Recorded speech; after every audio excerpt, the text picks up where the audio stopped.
मैं थारे लिए एक दिन बहुत बड़ी कोठी बनाऊंगा। बड़ी कोठी नहीं चाहिए, मैंने मारा घर चाहिए, अपना घर।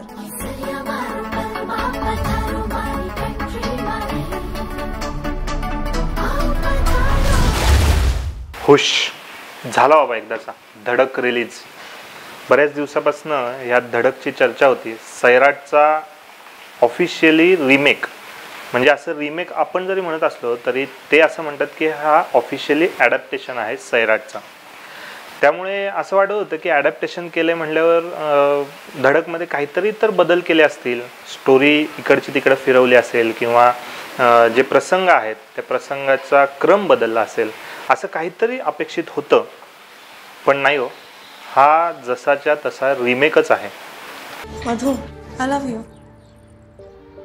तू भी बोल। मुझे शर्म आवे। शर्म आवे?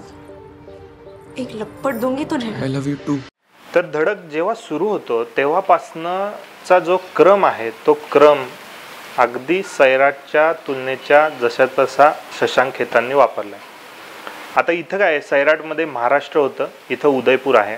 महाराष्ट्रातनं ते हैदराबादमध्ये जातात, धडकमधनं ते उदयपूरमधनं कोलकात्यात जातात। फक्त बॅकड्रॉप बदललेत, बोली भाषा बदलली आहे आणि काही प्रसंग इकडचे तिकडे केलेत, पण बाकी संपूर्ण सिनेमा हा सैराटची छबी असल्यासारखाच आपल्याला दिसतो। म्हणजे अगदी सैराटमध्ये जे स्लो मोशन सीन वापरलेत ते देखील या चित्रपटात तसे तसे उचललेत। आता जो सैराटमध्ये परशा जसं विहिरीत उडी मारतो आणि विहिरीतनं चढून वर येतो, तो जो स्लो मोशनचा सीन आहे तसा तसा तो इथं घेतलेला आहे। इथं विहीर नाही आहे, एक कुंड आहे, त्या कुंडात तो उडी मारतो। तर उदाहरण म्हणून सांगितलं, पण असे बरेच सीन आहेत। आता झाले काय की सैराटमध्ये जो पहिला हाफ होता, त्या पहिल्या हाफमध्ये बहुतांश वेळ हा त्या रोमॅन्टिक सीनमध्ये घालवला होता। धडकमध्ये देखील तसंच आहे, पण धडकमध्ये झाले काय की ते जे रोमॅन्टिक सीन आहेत ते जमून आले नाहीत फारसे।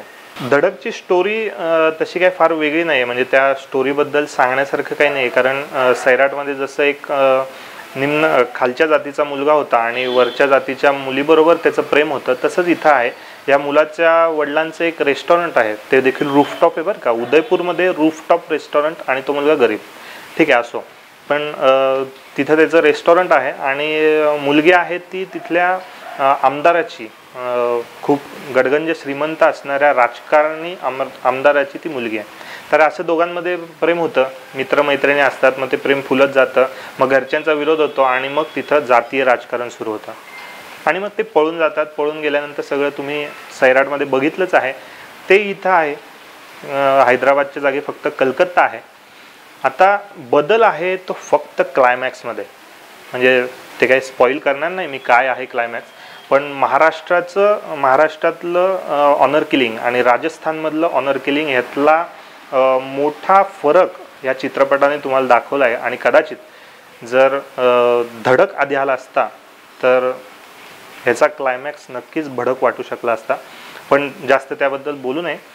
बाकी चित्रपट जसा आहे, जसा होता सैराट तसाच आहे। आता अभिनयाबद्दल थोडं बोलूया।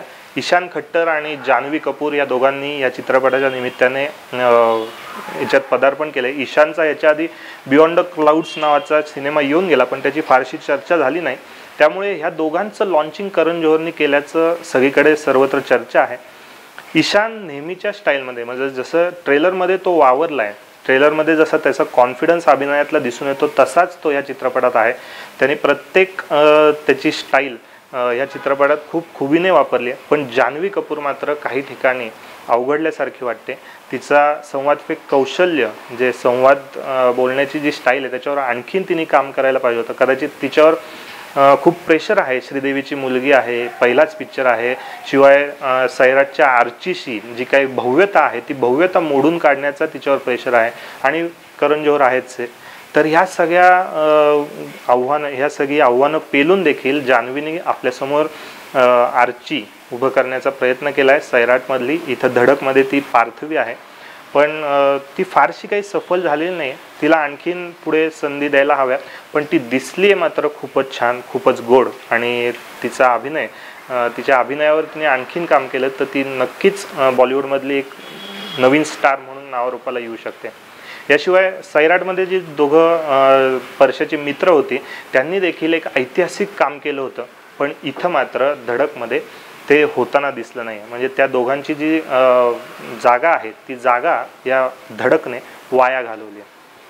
आशुतोष राणा तर हा खूप दिग्गज अभिनेता आहे आणि त्याच्या प्रत्येक देहबोलीतून त्याच्या वावरण्यातून तो चित्रपट अख्खा खाऊन टाकतो अशी प्रतिमा आजपर्यंतच्या चित्रपटात त्याची होती. पण इथं देखील आशुतोष राणाचा फारसा काही प्रभाव जाणवलेला नाही. त्याच्या लेखी काही मोजके सीन आहेत, त्यांनी ते खूप भारी केलेत, पण आशुतोष राणा होतो त्यांनी एवढं तर करणं अपेक्षितच होतं. त्यामुळे आणि बाकी त्याचा आशुतोष राणाचा मुलगा आहे रूप नावाचा, त्यात पण काही फार दम नाही. म्हणजे आज जरी प्रिन्सचं नाव जरी घेतलं तरी तो दरारा एक महाराष्ट्रात निर्माण झालेला आहे, तो दरारा हा रूप निर्माण करण्यात कुठेतरी कमी पडला आहे. आता उरला शशांक खेताननी या चित्रपटाचं डायरेक्शन केलंय.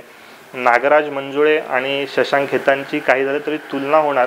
नागराजनी जे परशे आणि आर्ची शोधून काढले होते महाराष्ट्रातून, त्यांना अभिनयाचं काहीही गांभीर्य नव्हतं किंवा त्याची बॅकग्राऊंड देखील नव्हती, पण तरी देखील नागराजनी त्यांच्याकडून एक खूप भव्यता, खूप विक्रमी काम त्यांनी सैराटमधनं करून घेतलं. पण हे कौशल्य शशांकला काही केल्यास जमलं नाही.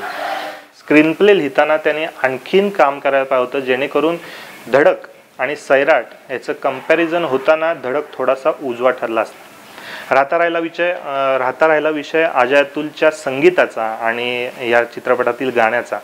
अजय अतुलचं संगीत सैराटमध्येच खूपच भारी होतं आणि मी तर आजही हेच म्हणतो आणि त्यावेळेसही असंच म्हणत होतो की सैराट हा केवळ अजय अतुलच्या गाण्यामुळे आणि नागराजच्या दिग्दर्शनामुळे एवढा भारी झाला होता.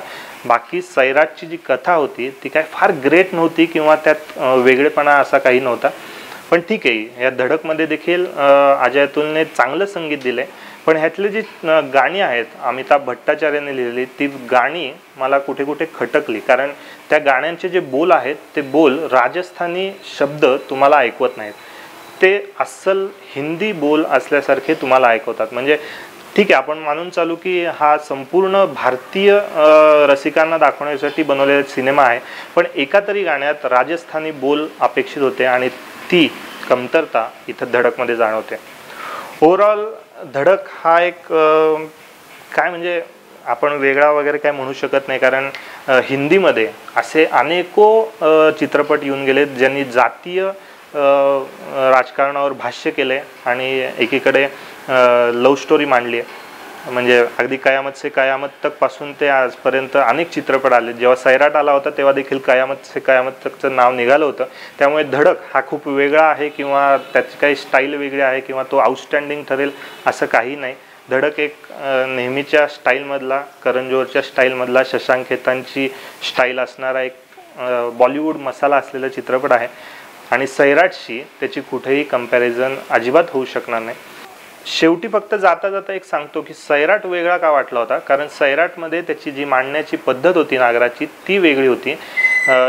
जिथे हे सीन खूप लोकांना भावले, म्हणजे उदाहरणार्थ तो विहिरीतनं वर चढताना किंवा जेव्हा ते क्लासरूममध्ये बसतात तेव्हाचा सीन, ती जी बघण्याची स्टाईल होती रिंकू राजगुरूची त्याच्याकडे, किंवा एकमेकांमधलं जे प्रेम होतं ते प्रेम लोकांना आवडलं होतं, ते प्रेम इथं कमी दाखवलंय आणि ते त्यांच्या अभिनयातनं खूप कमी जाणवतं. त्यामुळे धडक हा काही फार आउटस्टँडिंग पिक्चर आहे असं मला वाटत नाही. अर्थात शेवटी निर्णय तुमच्या हाती आहे, तुम्ही तो घेऊ शकता. आणि माझा हा रिव्ह्यू तुम्हाला कसा वाटला किंवा तुम्हाला धडक बघितल्यावर तुमच्या त्या चित्रपटाबाबतच्या काय प्रतिक्रिया आहेत हे सगळं आम्हाला कमेंट बॉक्समध्ये लिहून कळवा. आम्ही त्याची जमल्यास उत्तरं नक्की देऊ. तुर्तास मी शशांक खेतानच्या या धडक चित्रपटाला, ईशान खट्टर आणि जान्हवी कपूर यांनी अभिनय केलेल्या धडक चित्रपटाला देतोय 2 स्टार.